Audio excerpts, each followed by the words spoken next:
বাজারের শ্যাম্পু থেকে বাসায় বানিয়ে শ্যাম্পু ব্যবহার করলে কতটুকু উপকার আসে আসুন দেখে নিই। প্রথমে শ্যাম্পু বানানোর জন্য তিসি নিব 1 কাপের মতো। তারপর এটার সাথে আমরা দিয়ে দিব আমাদের বাসায় শুকনো গোলাপের পাপড়ি, আমি বাসায় শুকিয়ে রাখছিলাম, সেটাই ব্যবহার করব।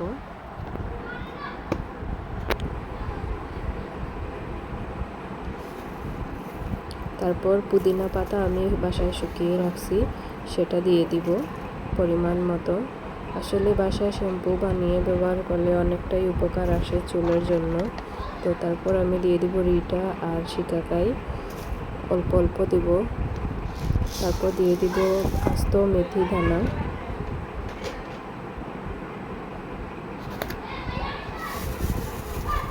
তারপর দিব নিম পাতা, মানে আমি আগে শুকিয়ে রেখেছিলাম বাসায়, সেটাই ব্যবহার করব।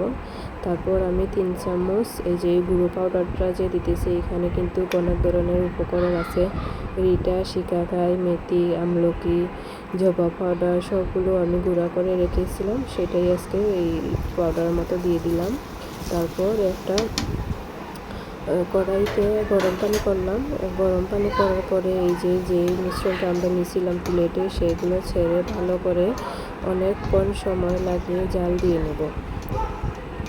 এভাবে যদি বাসায় শ্যাম্পু বানিয়ে ব্যবহার করো তো অনেক উপকার আসে। বাজারের শ্যাম্পুগুলোতে অনেক মেডিসিন থাকে, যার কারণে চুল পড়া অনেক বেড়ে গেছে। আর এই শ্যাম্পুটা বাসায় বানিয়ে ব্যবহার করলে আপনাদের চুল সিল্কি শাইনিং ঘন হবে, চুল পড়া কমবে, চুল ফাটা ভেঙে যাওয়া সব কিছু কমে যাবে।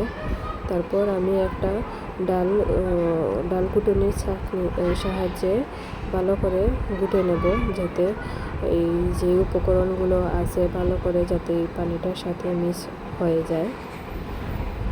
তো আমার যদি কথা বলতে কোনো ভুল ত্রুটি হয়ে থাকে ক্ষমা করে দিবেন। তারপর এখানে ভালো করে আমি আগে মিক্স করে নিব।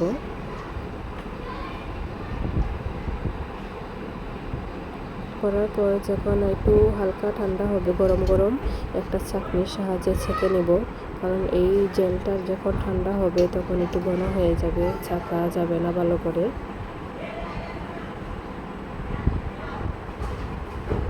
তারপর যখন মিশ্রণটা ঠান্ডা হয়ে গেছে, মানে শ্যাম্পুটা ঠান্ডা হয়ে গেছে, তারপর আমি আর একটা পাতলা কাপড় দিয়ে ছেঁকে নিব। তারপর গ্রাইন্ডের সাহায্যে এই শ্যাম্পুটা আমি ভালো করে গ্রাইন্ড করে নিব, যাতে একটু ফর্ম টাইপ হয়। এই যে দেখুন অনেকগুলো ফেনা আসছে এবং ঝাঁঝ হয়েছে অনেক সুন্দর।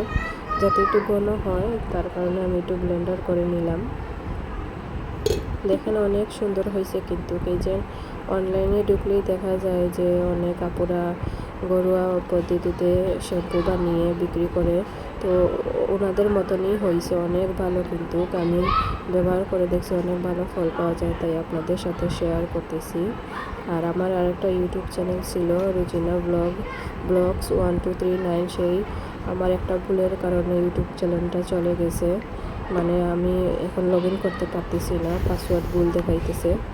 তো আমার এই এখন নতুন যে ইউটিউব চ্যানেলটা খুঁজছি, আপনারা সবাই আমার পাশে থাকবেন, এটাই আপনাদের কাছে আশা রইল। আর তারপর দেখেন শ্যাম্পুটা কিন্তু অনেক সুন্দর হয়েছে। তারপর আপনারা এই শ্যাম্পু ব্যবহার করার সময়, যেমন ধরেন আপনাদের বাসায় যদি আপনারা ব্যবহার করার অন্য কোনো শ্যাম্পু থাকে, তারপর 5 থেকে 10টা শ্যাম্পুর মিনি প্যাক এখানে ঢেলে দিবেন। তারপর দিয়ে লাড়াচাড়া করে একটা বোতলে রেখে দিবেন। রেখে দেওয়ার পরে এটা 15 থেকে 20 দিন ব্যবহার করতে পারবেন। এর বেশি কিন্তু বাসায় বানিয়ে রাখবেন না, কারণ এটা তো হোমমেড হেয়ার শ্যাম্পু, তাই অল্প অল্প বানিয়ে ব্যবহার করলে আমি মনে করি অনেক ভালো হবে। তো সবাই আমার জন্য দোয়া করবেন, যাতে আমি মানে এই আইডিটা আমি একটু ভালো গ্রোথ করতে পারি। আমার আগের আইডিটা কিন্তু অনেক ভালো ছিল, 1200 জন সাবস্ক্রাইবার হয়েছে, আর আমার মেয়ের ভিডিওতে অনেক 39 পর্যন্ত ভিউ হয়েছে। তো এই চ্যানেলটা চলে গেছে, সবাই আমার এই চ্যানেলটা একটু সাপোর্ট করবেন। আর দেখেন অনেক কিন্তু ফেনা হয়েছে। সবাই ভালো থাকবেন, সুস্থ থাকবেন, আমার জন্য সবাই দোয়া করবেন। আল্লাহ হাফেজ।